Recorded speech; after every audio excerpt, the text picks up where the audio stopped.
Hi, thanks for tuning in to the Ask Valor Masterminds podcast, brought to you by CR Gutters and A Advanced Septic Services. My name's Galan. I'm Joe.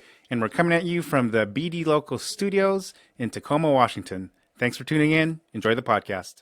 All right, everyone. Welcome to another episode of the Ask Valor Masterminds podcast, brought to you by A Advanced Septic Services and CR Gutters. And we are coming to you virtually from the studios of BD Local in Tacoma, Washington. So, Joe, to our new listeners and viewers, tell us how the Ask Valor Masterminds podcast came to be. Sure. Good morning, everyone. So, Ask Valor Masterminds originally started out as a Facebook page that we created in the hopes of business owners together to communicate on different topics, all related to business. And then because of the questions that we get on a regular basis from our clients related to business and marketing, we decided just to start a podcast where we bring on different special guest speakers who all have important information to share that can be used both in business and as well as personally. Awesome. So our last episode, it was kind of refreshing. Our guest was Tammy Christensen. And she is actually one of the few rare people, we're all entrepreneurs here trying to uplift everyone, that just opened her business, literally in the midst of this COVID-19 craziness. So Joe, what was the main takeaway you had from when Tammy was on with us the last time? I like the fact that she's just a risk taker, and she advises businesses to also be a risk taker. So there's never a good or a bad time to start a business. It's just whenever you're ready to start a business. Yes, and definitely I like she had courage. So in light of everything going on now, I think it's just important. So 2020 has been a really rough time for a lot of businesses. So for us as a company, cue the Valour Care slide. Joe, can you tell a little bit about our Valour Cares program and who should register and apply? So hashtag Valour Care started in the idea of we're thankful to be in a position where we are as a company. And so we wanted to start giving away one website build every single month. So if you don't have a website, that'd be ideal. But if you do have a website, maybe it's outdated. Maybe someone built it for you. You don't have access to it. It can't be one of three businesses. You cannot be a nonprofit. You can't be a multi-level marketing company, and you can't be a shopping cart or e-commerce website. What else is welcome? You would just go to the valormarketingllc.com/Valour Cares, submit your information, and then once a month, a team from Valour Marketing will pick, and then we will build you an awesome 15-page website. Awesome. So now we'd like to have our guests come on. We'll do a quick intro before we do a formal introduction later. So Travis Thomas joining us. We're on the West Coast. We're in Washington State. Travis coming to us from Florida, right? I think. Yes, South Florida. Nice and warm. So we'll do a formal intro for him, but I can say that he's like the mental performance coach for the United States men's national team, right? And how I found him was on the Limitless Minds webinar series. He was on there. I soaked up his information a lot. I reached out to him. And then I think maybe a week and a half ago, he put something on LinkedIn, like, if anyone needs me to uplift and help encourage a team, come at me. So I raised my hand and he slapped my virtual high five back, and he's on. So thanks for joining us, and we'll do a formal introduction later. So now to cue our image to our A Advanced Septic Service Pump You Up quote of the day. So it's refreshing here. Our last guest was an entrepreneur who just started a business, but today's quote is, "Forever is composed of nows," from Emily Dickinson. So it could go a lot of different ways. You know, there are 86,400 opportunities. That's how many seconds there are in a day to feel the now, to do something. And as we go through this episode, Travis will enlighten us with some things to kind of know what you can control, just how to maximize everything. So again, thanks for joining us. Now, Joe, Galan, thanks for having me. Yes, sir. So now it's our CR Gutters Did You Know segment. So today's segment will be a little bit about myths, but before that, our sponsor is also doing something. They're in a position to give something away. Cue that image. Joe, what are they looking for our local community that they're willing to do for our local community? Yeah. So absolutely, they're in a position to give back as well. And so what they're doing is they're going to give away 3 free gutter installations or repairs to either first responders, nurses, police officers. So there'll be your firefighters, police officers, nurses.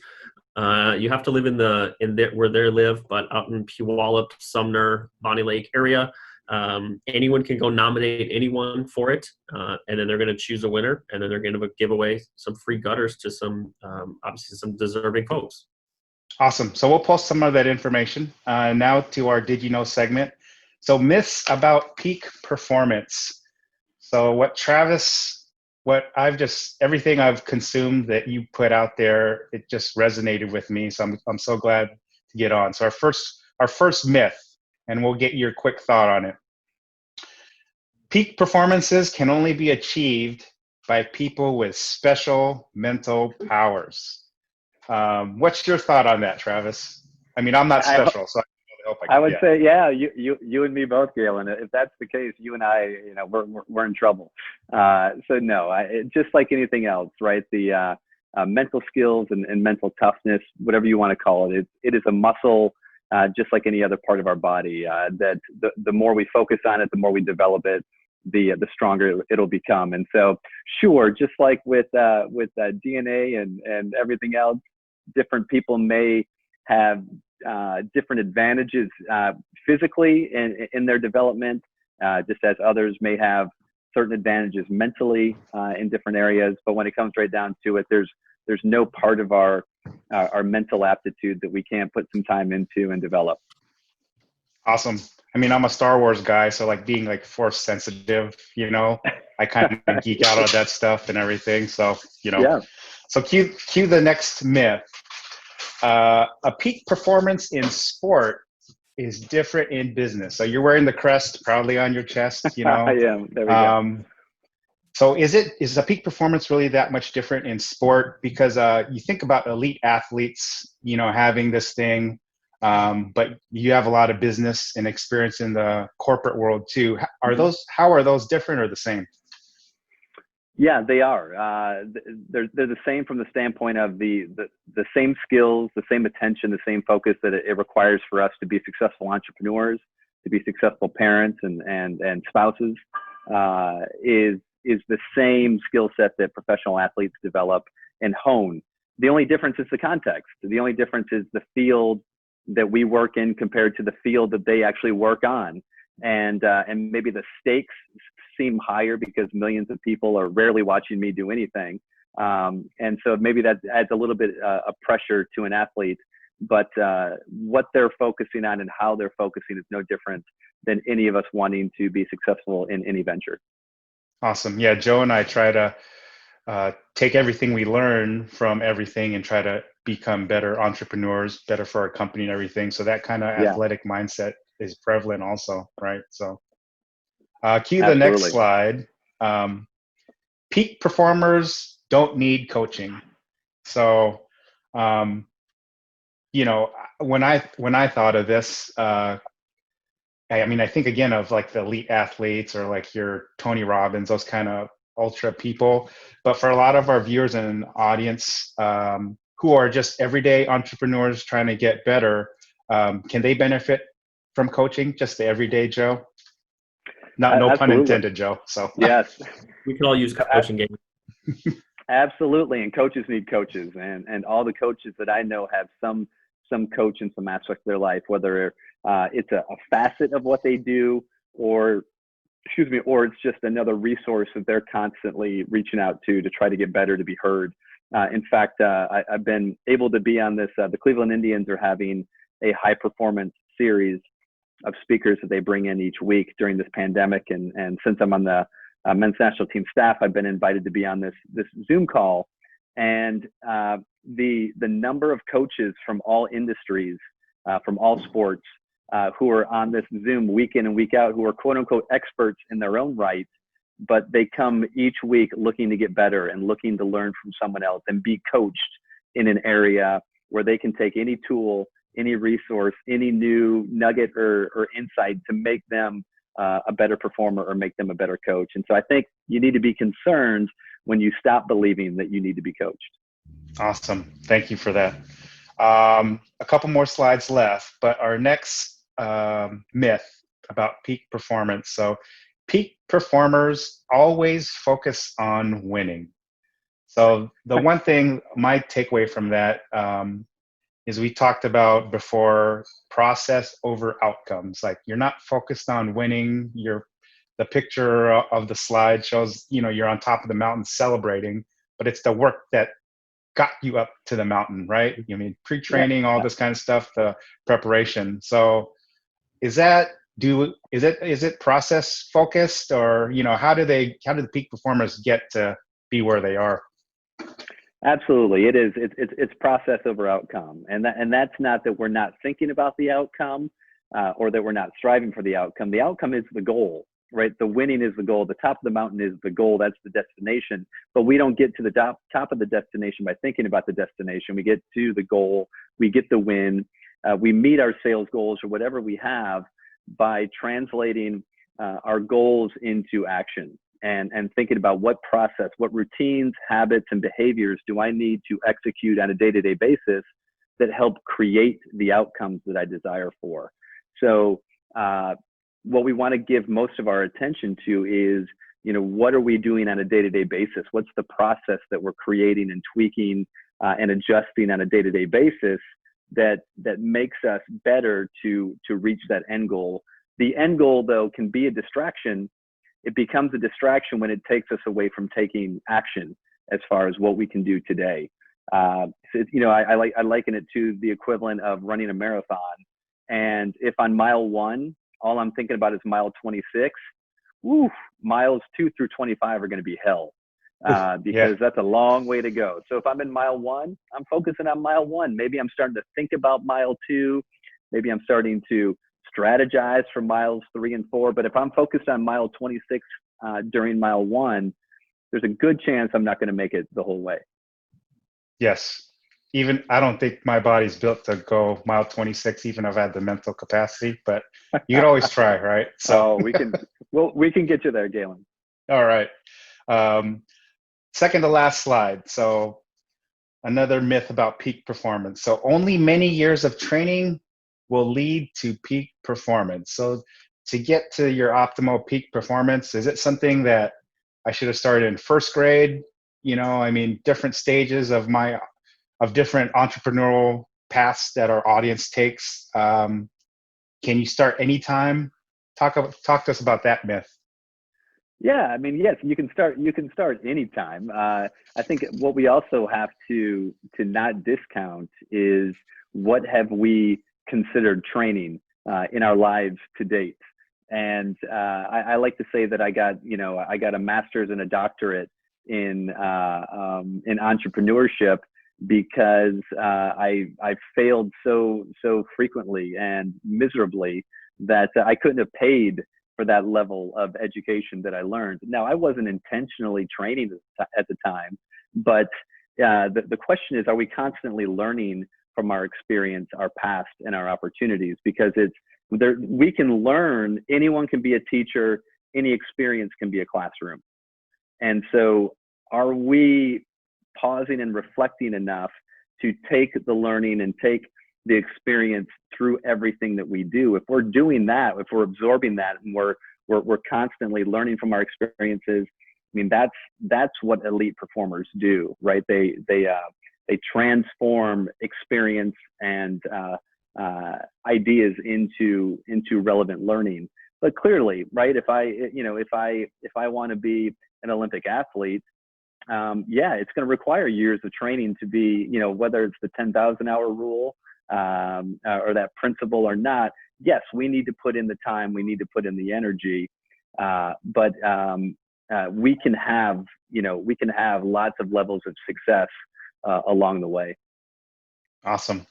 So our last slide. So this one isn't really a myth, but it's something that Travis, you and I spoke about. So not only are you like a mental performance coach, but you also have 15 plus years as a improvisational performer or comedian, right? So I'm getting old, Galan. It's 20 now. Okay, I was trying to be kind and round down, but yeah, I appreciate that. Yeah. So improv boosts creativity and psychological well-being. And soon after we do the formal intro, we're going to get into Live Yes and how that kind of comes together. But improv promotes people's ability to find creative and resourceful solutions. And it also improves participants' self-esteem and self-efficacy. So because of the environment and after these two last things, improv requires an open and trusting atmosphere. Yes. Part of the Live Yes and turn mistakes into assets. So before we get into Live Yes and, talk to us about the improv component on how you make a difference to people and your clients. Yeah, and so what I've tried to do with my work, really, you know, going back 20 years ago, is when I got into improvisation the first time, 22 years ago, and then I went through an entire, you know, training program that took about 1.5 years, and I was hooked, and it changed my life individually, and I knew that I wanted to use those tools to help others, and so that's been the journey for the last 20 plus years. But for me, I think what improv allows, these principles, what it allows all of us to do, to go back to the quote that you opened up at the beginning, Galan, is the now, now, now, now, now. Improvisation is all about our ability to be in the moment, to deal with what is happening now, and then now, and then now, and then now, because life is only ever happening right now. It's not happening then, it's not happening when, it's only happening now. And so improv for me has been, it's allowed me to be more mindful, to train my brain and my attention to stay in the present moment, to be resilient, to be adaptable, to be a collaborator with how I collaborate with the information and others around me. And so it's improvisation is all about responding and collaborating to what is happening right now, and then turning that into something creative, productive, successful, effective. And that's you know, what improv has taught me, and I try to help others with. Awesome. So now we'll do a formal introduction of you. So cue Travis's image. So Travis Thomas is the creator of Live Yes and. He's on the United States men's national team, the leadership and team development strategist, a speaker, an author.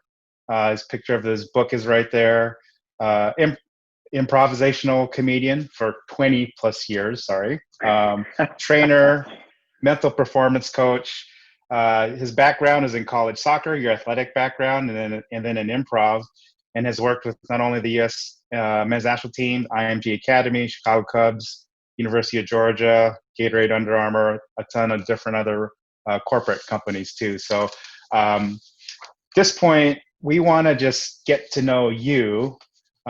We ask all our guests kind of the same 3 questions. So Joe, I'll have you start with getting to know Travis, the first question. So Absolutely. So what lessons did you learn as an early entrepreneur? Lessons that probably the first thing that comes to mind, Joe, would be that now, right? There's no time better than now, and I think I'll equate it to you know, starting a family or having kids. You know, you run into people all the time. They're like, yeah, you know, we're going to wait for the right time to have kids. And there's really never a right time to have kids. Right.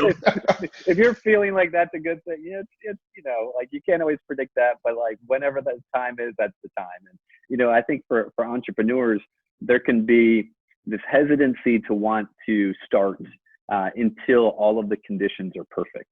And the reality is those conditions are never 100% perfect. Just ask your speaker from last week, correct? Yes, So, right. You know, and we all have different personality types. I'm definitely out of the mold of, what was it? Seth Godin, I can't remember. Was it fire, aim, ready instead of ready, aim, fire? You know, and so I'm more of a jump in and then figure out what I could have done better compared to have everything worked out perfectly. And so there needs to be a blending, a mixing of that mindset. And you know, I have a wonderful wife that helps me with that. But all that to say, if you have an idea, you know, let's launch it to some degree, and then you can tweak it and improve it or let it go, right? But we're never going to know until we get that idea out there. So I would say, as an early entrepreneur, just the willingness goes back to the willingness to say yes. You know, one of my favorite quotes in a book by Peter Block called The Answer to How is Yes, right?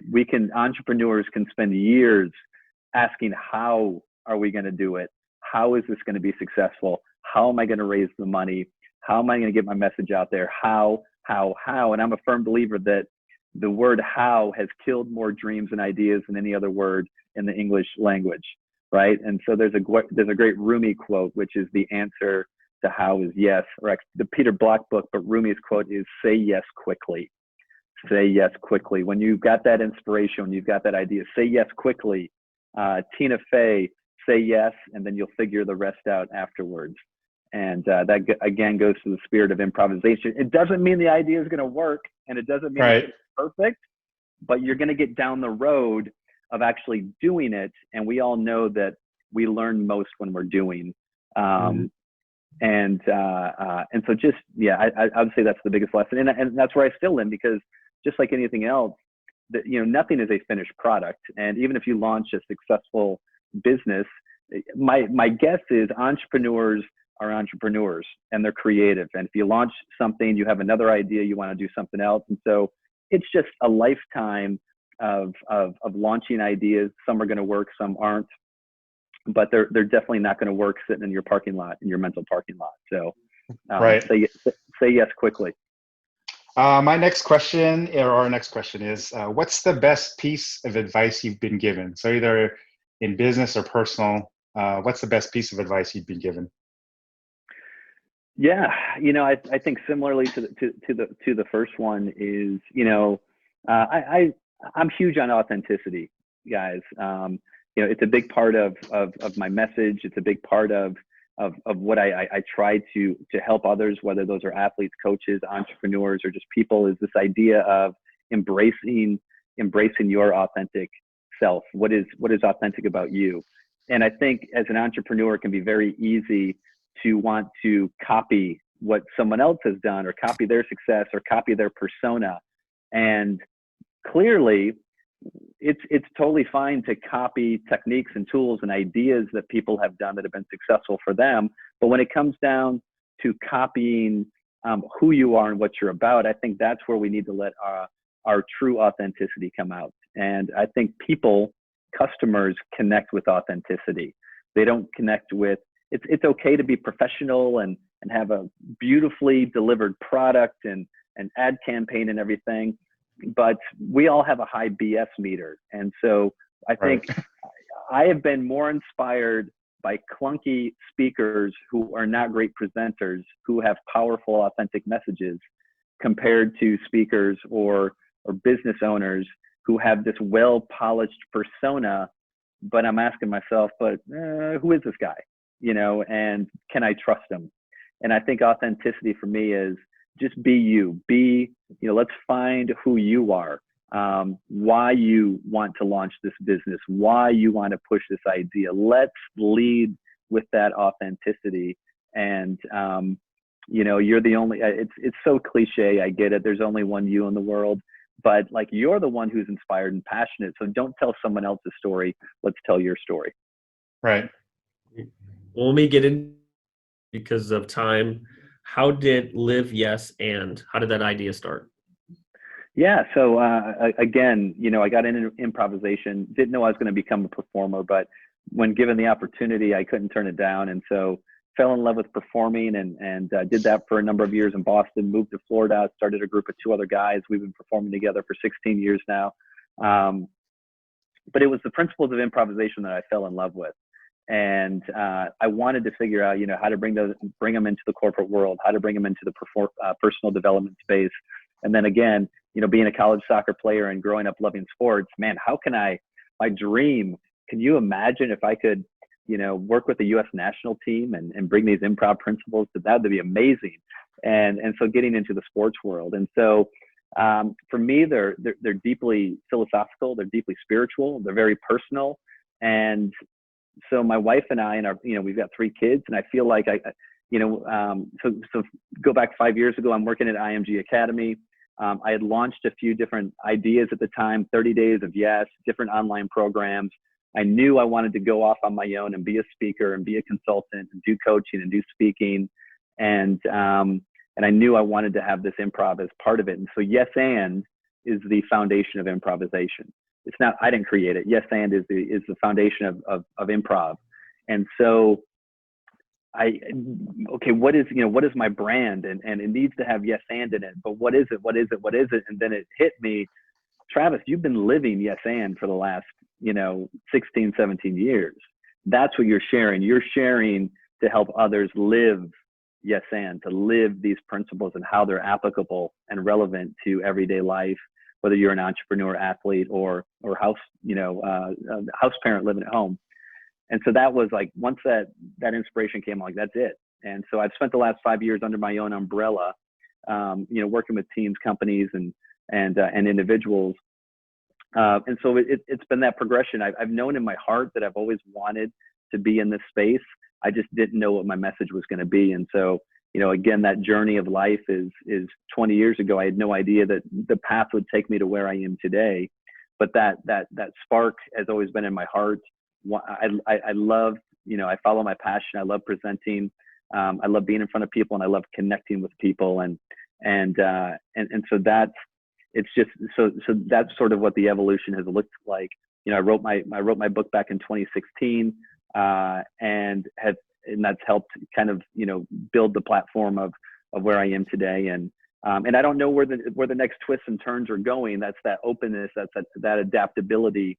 As an entrepreneur, I'm not attached to a specific form or an outcome, but continuing to be open to what the next part of the journey looks like. Awesome. And I created that image. Cue that image up again, the yes and. So the yes part of the acceptance, the and is the trust part. And you talked about, like, when you got your best piece of advice, being open and authentic. You're being authentic with someone. You're showing them, like, who you are, and leaving your hand out there and hoping someone grabs it. And then that in turn results in the collaboration. So if you talk about athletic teams, athletes, corporate, everyday entrepreneurs, those same principles still exist, even for, like, Joe and myself. We could collaborate on something and have to trust him, he trusts me, just to put things out there. And it may not work, but we get to somewhere better than we were had we kept it hidden away. And the one thing I just wanted, our last couple of minutes, so it just resonates so well to me in the world of improv, that the time we're living in today, COVID-19, this pandemic, is essentially an improv book. What are you going to do next? We talked about it earlier. There's no, like, playbook to, like, I'm going to go to this website to see when this happens, do this. We are in a time of uncertainty. There's a lot of people, our audience, are unsure of different things. But what are one or two takeaways that you could give to reassure people, or, the live yes and principles? How can you tie that back to the exact time we're living in now? Yeah, Galan, that's a great question. I know we've had a good, offline conversation about this, but I would say that the big misconception that any of us have been living under until now is that pre-pandemic things were certain. Now we're in a pandemic, so now things are uncertain. And the reality, and whether we're an entrepreneur or just anyone who are dealing with this, life is nothing but uncertainty. And as an entrepreneur, right, you need to be able to embrace that uncertainty. We just happen to be dealing with the same level of uncertainty on a global level. But even when this pandemic is over, whatever that looks like, uncertainty is only a day away. Whether it's your industry, whether it's, a natural disaster, a change in your industry and the economy, real estate bubble burst, whatever it is, there's always uncertainty. And so, the lesson for all of us is how open, how adaptable, how resilient are we at responding to things as they change? And they are constantly changing. The one certain thing that we know is that everything is constantly changing. That's the only thing that's certain. And so right. then the opportunity for us becomes, how do we respond as everything is changing? And so that's that yes and mindset. The yes is acceptance. Whatever is happening, we have to be in acceptance of it. Therefore, we have to be in agreement with it, right? We're living in a pandemic. Yes, we are. I don't have to like it, but I have to accept it. I can't close my eyes and go like this, and it's not a pandemic. It's not a pandemic. It's not a pandemic. Well, it is. So you can be in denial and you can ignore it as long as you like. You know, one of my quotes in my book is, you cannot progress until you say yes. None of us get through adversity until we say yes to it. The and is where we have power. The and in improvisation is now you build off of that idea. You build off of reality. And so how do you say and to your business during this pandemic? You know, for me, I've had to go from all of my work is in person, and now I'm trying to adapt all of my work to going online. And it's a struggle, but it's a process. It's a process of adapting. I think I shared with you guys offline that there's a pizza kitchen in Chicago that had to close, and then they realized that the plastic shields that the frontline workers are wearing require a certain heat to bend them.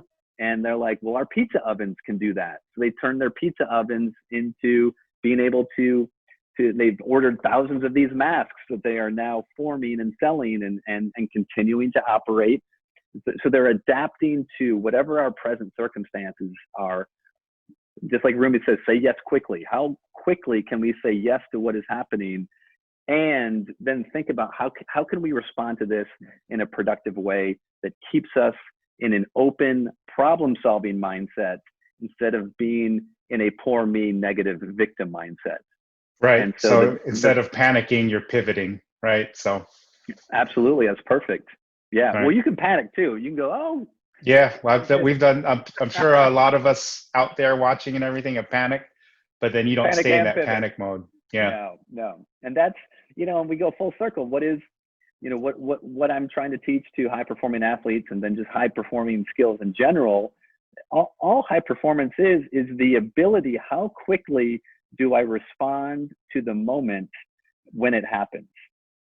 And so when things go the way that I don't want them to go, how quickly am I able to say that shouldn't be happening to this is happening, and how am I going to respond to what is happening? And so if we can close that gap, from why is this happening, this shouldn't be happening, this should be happening. I love the don't should on me thinking, right? Should.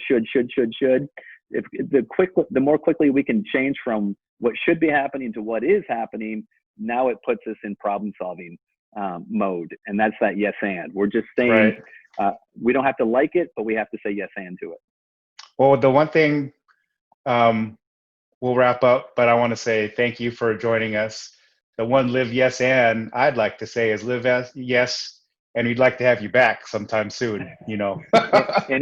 Anytime. I'm home, guys. Anytime. Yeah. So likewise. So from the West Coast to the East Coast, you know, it's been an honor to have you on, sharing with our community, especially during this time. I think our whole goal, our journey in this podcast is just try to uplift as many people. You know, we always see the glass as being half full, not half empty. So with any chance of opportunity and everything, we bring all these guests. So thank you so much, Travis, for sharing your time. On behalf of myself and Joe, from our sponsors, A Advanced Septic Services and CR Gutters, coming at you from the BD Local Studios in Tacoma, Washington, we're signing off. Thanks, guys. Have a great day. Thanks, guys. Have a good one.